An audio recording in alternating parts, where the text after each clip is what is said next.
everybody, and welcome back to Trekyards. He is, exteriorly at least, Commander Cockings. I don't know what's going on in there, if you got replaced by somebody else or not. But you know, you intrepidly went on that intro that you didn't know where you were going. It's a good job. You boldly went. Yeah, I'm a Voyager, don't you know? Anyway, yeah, we're here today to talk about Voyager, in case you guys didn't know from the bad dad jokes. We recently saw in Season 4, Episode 1 of Lower Decks, Tuvix, we did see Voyager in all its glory. Today we're going to be looking at the exterior of the ship, kind of a first look. We'll get to a more detailed comparison in some other videos, so make sure you're subscribed. Lots of renders. That's what you're going to be seeing. Lots of match renders to truly scrutinize, Brad.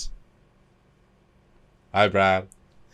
But not in this video. That's another one. So make sure you're subscribed and notified so you don't miss it. But today we're going to take a first fun look at the ship that they showed us in Lower Decks and see how it, what we think of it. And it's the real Voyager. It isn't an Intrepid class. It isn't a holodeck. It is the real one and only. Little bit of context, as a few people had a few questions on this. It is the Voyager, as has been unfitted, reverse generate, downgraded to be more of a factory-ish version-ish versus, the armor tech, which it kept, from Admiral Janeway's experience. Of course, you can't have future hyper-advanced tech on the hull waiting to be scanned by any Ferengi going by. So that's obviously classified by temporal prime directive elements of the Federation, and they restored to the thing that you just think Voyager would be versus what it actually was, because it's dangerous. So it's not going to have that stuff. It was never going to have that stuff. Cool. Moving on. Right, Stuart. We've got lots of nice views. Lots of nice views. Here's obviously the first big one. Super happy with it. To see this, the dry dock light up and just show it in all its... we got a lot more shots of the ship in the episode than I expected, first of all, and some great ones of it going into warp and doing a whole bunch of stuff. So it was a real treat for Voyager fans. I think this thing looks fantastic. I mean, there's a lot of greebly detail on it, and it really seems to be like top notch for Lower Deck stuff. They're really showing it the love it deserves, I think. So that's kind of my thought on it. Well, I know you're a big fan of Voyager, the show, and possibly the ship. So what did you think about it? Yeah, I know it quite well, having rendered with it many times, Trekyards, animations with it, building, fan versions of it, etc. So I know it really, really well. The only thing my first thing I see from this shot is that they've so overlit it that it does look a little bit silly. Like the overall vibe, it looks white and all the coloured areas on the top source are all gone. Those all just, so it was not a good first shot in terms of look, because it should be a beautiful duck egg blue, and you can light interior dry dock sequence to look more real. This is a heavily overlit, but later on in space it looks better. So we're going to ignore that for the second, because it's not at all how it looks color wise. But moving on, proportion wise, it's superb. You can just sense it. Now there are very good reference for Voyager because it had a full miniature, very good one, and a full CG, which on the Drex files and Rob Wonstring's renders were orthographic, so you can easily get perfect reference of this model. Is it the real model? Maybe. That'll be the detailed view to look, because would the modeler put the effort into actually recreating every single inferior greebly? You'd like to think so. Well, I will say one thing. They did a much better job than Picard Season 3 did on their Voyager that was in the museum, so... Yep, it's far more accurate and far more detailed, and you can just tell that instantly. Proportions are right, and yeah. But no, it feels like Voyager. Now, if it is the real Voyager mesh from Foundation Imaging, done 1993 or whichever the first year was, then obviously you're cheating in a sense, because it is the Voyager, they've just retextured it. But if that's what they've done, they did it for the Breen ship, which we worked out, cool, right? Saving time and will this look good for just, it's the right one.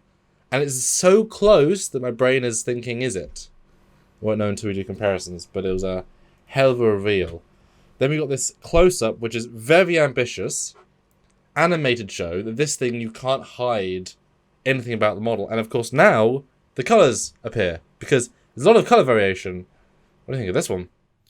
Again, I love that they zoomed in like this. I wish they could see some of the details inside the windows up top, like Janeway's ready room and stuff. But small little thing, right? I mean, you look at the detail on your just whatever. Escape pods. Looks Escape pod escape hatches. pods. That's the word I was looking for. Thank you. Looks fantastic, and that greebly part again, that sensor thing that's on in front of the registry, just chef's kiss. It's just the detail in that is incredible. But also, it's crappy, simple squares, which is accurate. Exactly, it's accurate. It could be ultra high detail sensor, but no. It's crappy little squares. Embrace the crappy little squares. And even all the red the red details are on the edges of the phaser. I love strips. those. I've always loved those. Yeah, it's so impressive. Like, they did a fantastic job for this episode. And I will say, and again, these are things easy to get right, but so often in modern Trek they get wrong, just because we really, really put that attention to detail in. Things easy to get missed, right? I will say that escape pod number is correct for that escape pod. I was going to ask. Yeah. That one is correct. And we did get this shot in Lost Shepherd, that really impressive zoom in where they had to up detail the model. So there is very good reference to this angle. And awesome. Even so much as the phaser strips, which again, if this is the real model, we're saying well done for modelers 30 years ago, right? That's the irony of this video, but we don't know. Those phaser strips are so close to the CG model. They're not like the miniature, which are more detailed, but the CG model, which is what was most of the time, was Voyager, right? But on a certain point, it was all except the stock footage shots, right? So most shots of Voyager are the CG one. That is how they look. With no ribbing? I was going to ask that. Yeah. Because they're texture ribbing, but of course, if they've not used real textures, then there hasn't pulled over. But, it feels great. And there's so many subtleties to angles. The only thing I would say is the panel lines are a bit deep. They stand out a bit too much next to that escape pod. They look as if now, rather than subtle lines, it looks like it's now plates, which it isn't. It's subtle panel lines. It's more of an effect versus a reality of it, because it's not lots of subdivided plates. It's a very subtle, right? But that's what we're here to. What first reacts. Next shot though goes to warp. It does the warp thing. Another view.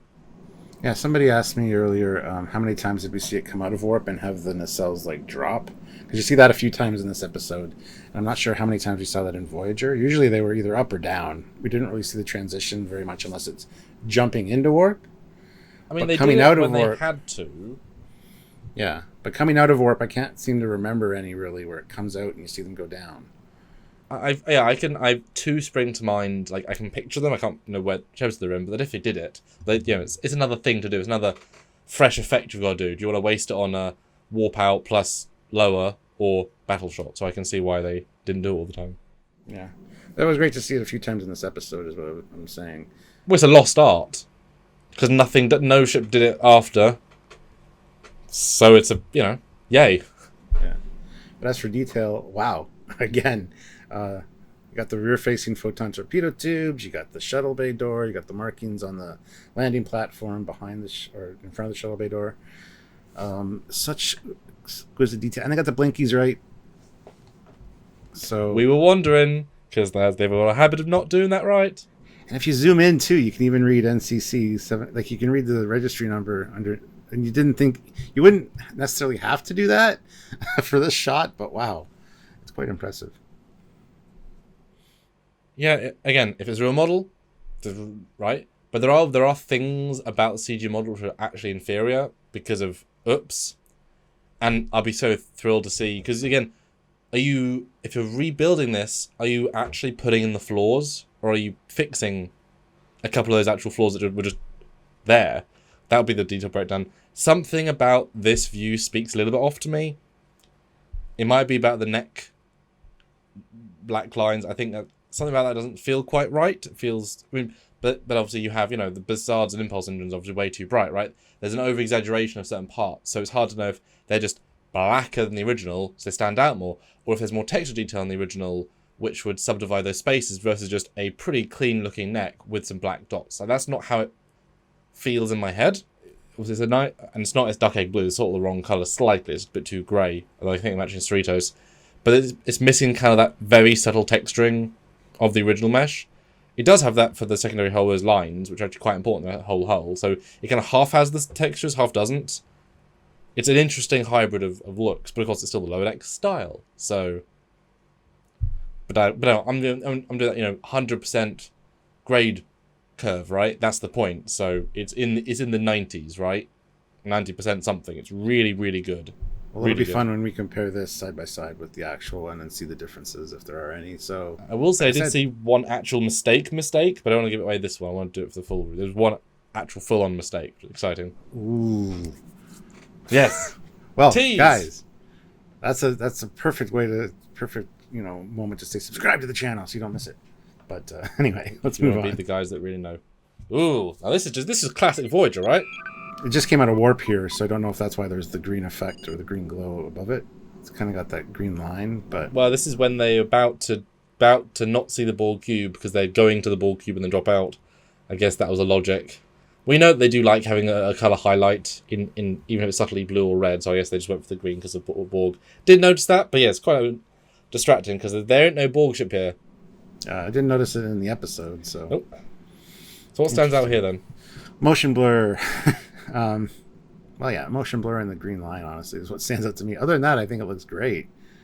I just wish it was a more crisp image a little bit. Yeah, my gut notices, and again, I know this quite well, the deflect is a little bit too saturated blue. It's a bit too dark. The RCS brown, there's actually two colours of RCS within the brown. It's not one shade, again, very subtle. But I love, even motion blur, in the greebly panel, the sensor one on the side of the hull, you can see there's a little red smear. There are actually several colours, as there is the original, so they put that effort in. But the secondary hull looks very plain when the windows aren't visible, really, and the texturing is subpar. Because the real one looks great at that angle. That looks cartoony, right? Hey, guess what? It's a cartoon. Oh my god! So it's not a complaint, again, it's a note. The next shot, though, is them, showing off. Yeah, I love how it's like you see the white go across it as like it gleams. But yeah. And again, the detail in that greebly part is just fantastic to me. Mm-hmm. I just love the fact they kept all of the small little line raised. I think they're structural integrity lines. Because they, there are certain details in Voyager. You do them, you're right.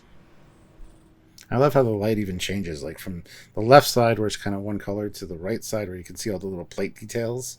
The subtlety of that, like that's just phenomenally done. Although, of course, the Voyager isn't covered in little rectangle plates. That's a very Stranger World sort of thing. They just didn't use real textures which have a different sort. But obviously we now understand every Trek ship has to have Aztecing. Voyager didn't have Aztecing, it had what it had. So it's a bit distracting to see the thing just like polka dotty, because it's not how it looked. Yeah, it was just mainly for this one scene, though. It's like it's under the bright lights of the dry dock, so it's showing off the slight imperfections, I guess. Sure. But it's pretty bold. But yeah, cool to see. Then you got some other, the close-ups. Mm-hmm. Again, the deflector detail, I really like. I do like the color of that blue as well. And again, the blue spill goes onto the hull, and you can see those details. Yeah, I love that from the original. It's subtle, but I'm glad they did it in the original. It does show, though, that you need the windows to be on, because otherwise secondary hull looks like a brick. Yeah, you're right. Everything comes together for Voyager, or any ship, and without them it kind of whatever's. Yeah, you can see the windows, but they're just not on. The next shot is the nacelle power-up. Again, the windows look like painted on, because they are! See, this one really bugs me with the Aztecing, because it's just entirely wrong. The weird, we don't have a text, let's just shove a procedural. That's all it is, right? There's nothing there. So this one looks to me like very low-grade fan film, like animated, like we've got, you know what I mean? Like a low grade, different shots. This one annoyed me the most, but it shows it off the worst, I think. Although you do see the inner lines in the warp coil, which is good, because they have lines, not geo, even though they are geo, but not lines, depending CG or real. And again, Windows not on, but I mean, it is going to Earth to be a museum display, so it could be that the power is off in most of the ship.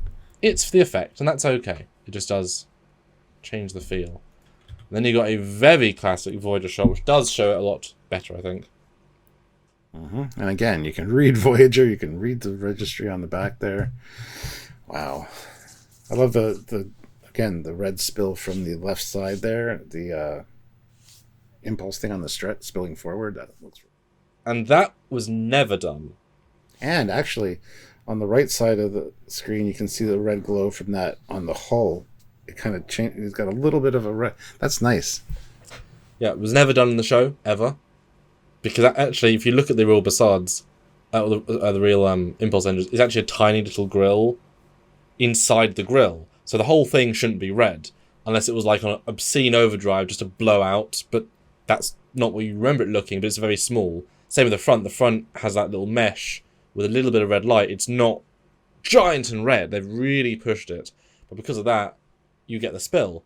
It would need an insane amount of overlighting to achieve that. Believe me. I never love those super interactive vibes just because, again, a lot of light's needed. But here it's cool, right? Because it's different. It's unusual. Yeah, but I think it looks good though. It's a nice. I don't have a problem with more glows. I think the strut one is more obnoxious because, it's like that's just it feels like a spill versus an intentional. It also seems to be a little bit different red, and I don't know if it's just because the back of it's broken up by gray lines, like for the grilling, but the back ones seem more orange, where that front-facing one feels more red. So, small little thing, but next shot's great. It's a great composed shot with the starbase, and Voyager looks glorious there. Cerritos, of course, waiting nearby. Although, interestingly, it just occurred to me, this is entirely incorrect, and the Cerritos is giant. It's like twice the length of Voyager, 'cause it's a really big ship. But obviously that wouldn't work. That wouldn't work for the shot, would it? So, how does this shot make sense? It's super high, super far away. Voyager's much closer to the camera. It's moving. Cerritos. I don't know. It looks fine. It looks as if it's met the Cerritos, but it's not. It's like super forward, which is fine because it's going away. But it's funny the cheat in the shot because they are radically different size. I mean, it's not even close. Cerritos is huge. And I want to point out here too that the lights on the secondary hull seem to be on at this point, so that's good. Mm-hmm.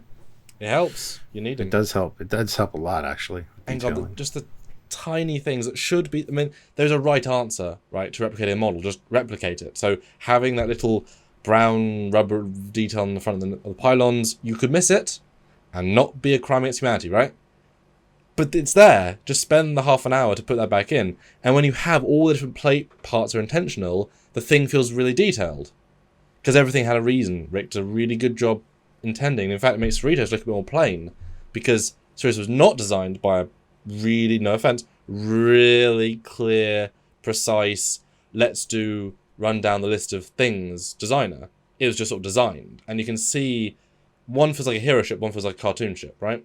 There's a disparity now of detail. Has its own charm, of course, but now feels out of place in a way that Voyager is like, wow, detail. Oh my god, I just zoomed in again. It says Voyager and the registry number beside that front airlock as well. As it should. Wow. As it should. Yeah. Those little details are really amazing to me, but you never notice them when it's in motion. You never notice them in the show. But they need to be there. And then last shot, just to give them a little bit of credit, they did a very good replica of the stretch out warp. Because it's very specific, and I actually had to match it once. I did frame by frame. Like 26 frames of back, the whole thing. Because it has a feel. And in fact, it's so precise, because obviously you're stretching it. So what you're doing is you're moving from here to there. But as it's moving, it's elongating. But of course, it's actually moving further away, but getting bigger. So you've got to time that to create that sort of backdraft. But it's the whole thing. They did a really good job, and I'm really happy to see it. Because again, small thing, but meaningful. It's a good job. Yeah. Like I said, it going in and into and out of warp like 2 times in the episode was really appreciated. And you, as you just said, they nailed it. They nailed the way it looked, the way it felt. Everything about it was right. So, yeah, upper echelon, which is awesome. Yeah. Which, I mean, Voyager deserves the love, I think. So. Yeah. I mean, we got lower. We got DSI last year. His time might get other. And give us Enterprise soon. Hey, bring us the XO1. That'd be amazing. I mean, they're all amazing, right? But that'd be. See how they'd approach it. All right, guys. I think that's it. So comment down below what you thought about this thing, and like I said, make sure you're subscribed and notified so you don't miss our more detailed breakdown. We're going to look at the interiors. We're going to look at, a comparison between this and the actual model. So by all means, tune in for those. We want to see you guys and join us for lives as well. It's kind of what we're here for, isn't it? And the only people that can. Yay, Trekyards. So yeah, support us if you can monthly via Join the Channel on YouTube. Up there somewhere. Or Patreon again monthly, but on Patreon. Or one-time donations via PayPal, trekyards@hotmail.com. That is the PayPal email. Or super chatting on live, which is just anything. Just say something, put your voice forward, start a conversation, or end a argument with a correct answer. Ooh. Or super thanks on any video like this one, the one yesterday, and before that. It keeps going, right? So if you can, please do. If you can't, don't worry. But if you can, like I said, please do. And thank you in advance. And watch the full breakdown. It's going to be good. Yes, please do. So until next time, he is Commander Cockings. He's kind of Foley. Bye, everybody. Bye, guys.